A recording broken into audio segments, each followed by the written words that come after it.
when I wrote my memoir, the publishers were really confused. Was it about me as a child refugee, or as a woman who set up a high-tech software company back in the 1960s, one that went public and eventually employed over 8,500 people? Or was it as a mother of an autistic child? Or as a philanthropist that's now given away serious money? Well, it turns out I'm all of these, so let me tell you my story. All that I am stems from when I got onto a train in Vienna, part of the Kindertransport that saved nearly 10,000 Jewish children from Nazi Europe. I was 5 years old, clutching the hand of my 9-year-old sister, and had very little idea as to what was going on. What is England, and why am I going there? I am only alive because so long ago I was helped by generous strangers.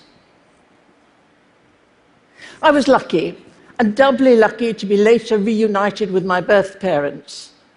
But sadly, I never bonded with them again. But I've done more in the 7 decades since that miserable day when my mother put me on the train than I would ever have dreamed possible. And I love England, my adopted country, with a passion that perhaps only someone who has lost their human rights can feel. I decided to make mine a life that was worth saving. And then I just got on with it.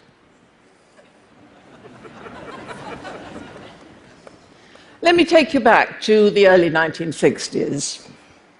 To get past the gender issues of the time, I set up my own software house, one of the first such startups in Britain, but it was also a company of women, a company for women, an early social business. And people laughed at the very idea because software at that time was given away free with hardware. Nobody would buy software, certainly not from a woman. Although women were then coming out of the universities with decent degrees, there was a glass ceiling to our progress. And I'd hit that glass ceiling too often. And I wanted opportunities for women. I recruited professionally qualified women who'd left the industry on marriage or when their first child was expected, and structured them into a home-working organization. And we pioneered the concept of women going back into the workforce after a career break. We pioneered all sorts of new flexible work methods, job shares, profit sharing, and eventually co-ownership, when I took a quarter of the company into the hands of the staff at no cost to anyone but me. For years, I was the first woman this or the only woman that. And in those days, I couldn't work on a stock exchange, I couldn't drive a bus or fly an aeroplane. Indeed, I couldn't open a bank account without my husband's permission. My generation of women fought the battles for the right to work and the right for equal pay. Nobody really expected much from people at work or in society because all the expectations then were about home and family responsibilities. And I couldn't really face that, and so started to challenge the conventions of the time, even to the extent of changing my name from Stephanie to Steve in my business development letters, so as to get through the door before anyone realized that he was a she. My company called Freelance Programmers, and that's precisely what it was. It couldn't have started smaller, on the dining room table and financed by the equivalent of $100 in today's terms, and financed really by my labor and by borrowing against the house. My interests were scientific, the market was commercial, things such as payroll, which I found rather boring. So I hit a compromise with operational research work, which had the intellectual challenge that interested me and the commercial value that was valued by the clients. Things like scheduling freight trains, timetabling buses, stock control, lots and lots of stock control. And eventually, the work came in. We disguised the domestic and part-time nature of the staff by offering fixed prices, one of the very first to do so. And who would have guessed that the programming of the black box flight recorder of supersonic Concorde would have been done by a bunch of women working in their own homes?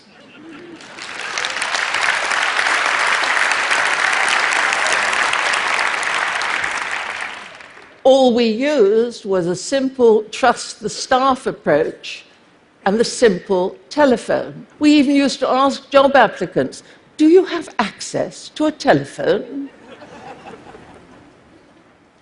An early project was to develop software standards or management control protocols. And software was and still is maddeningly hard to control activity. So that was enormously valuable.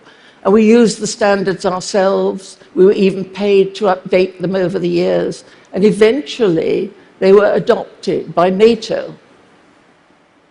Our programmers, remember, only women, including gay and transgender, worked with pencil and paper to develop flowcharts defining each task to be done.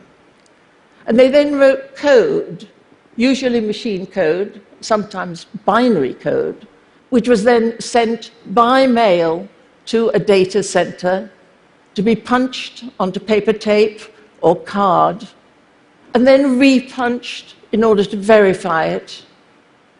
All this before it ever got near the computer. That was programming in the early 1960s.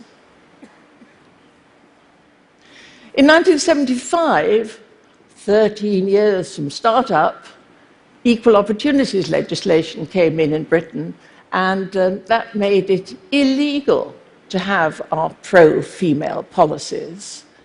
And as an example of unintended consequences, my female company had to let the men in.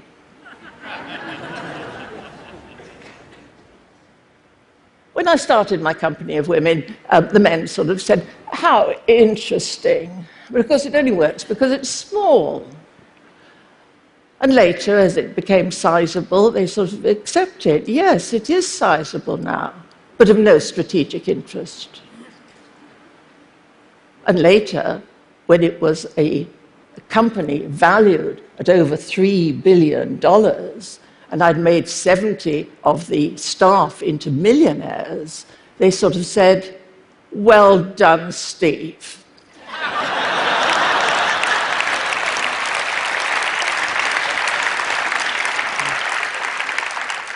You can always tell ambitious women by the shape of our heads. They're flat on top for being patted patronizingly.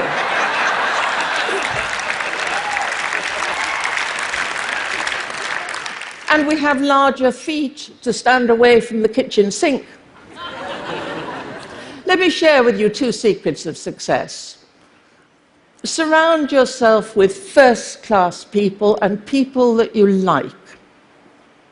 And choose your partner very, very carefully.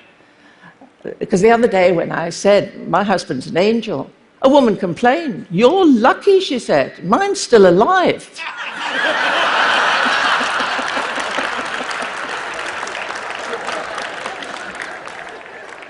If success were easy, we'd all be millionaires.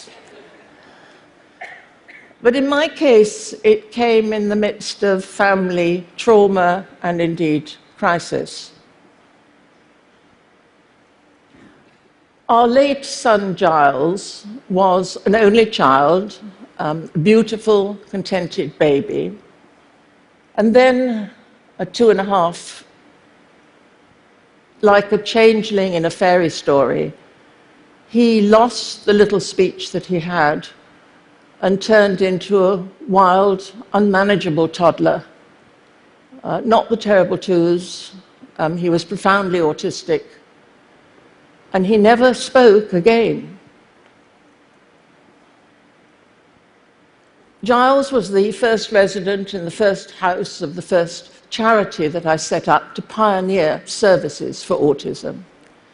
And then there's been a groundbreaking Prior's Court School for pupils with autism and a medical research charity, again, all for autism. Because whenever I found a gap in services, I tried to help.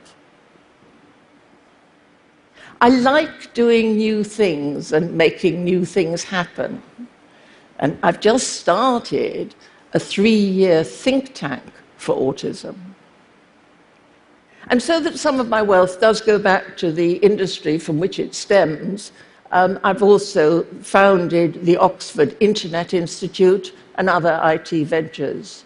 And the Oxford Internet Institute focuses not on the technology, but on the social, economic, legal, and ethical issues of the internet. Giles died unexpectedly 17 years ago now. And I have learnt to live without him, and I have learnt to live without his need of me. And philanthropy is all that I do now.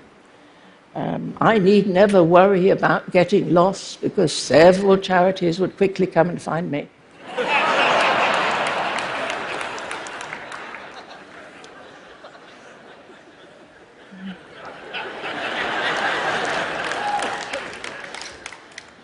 It's one thing to have an idea for an enterprise, but as many people in this room will know, making it happen is a very difficult thing, and it demands really extraordinary energy, self-belief, and determination, the courage to risk family and home, and a 24/7 commitment that borders on the obsessive.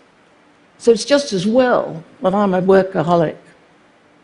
I believe in the beauty of work when we do it properly and in humility. And work is not just something I do when I'd rather be doing something else. We live our lives forward. So what has all that taught me? I learned that tomorrow's never going to be like today, and certainly nothing like yesterday.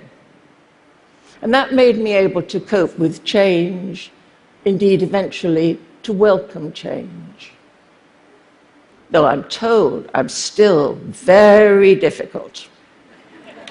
Thank you very much.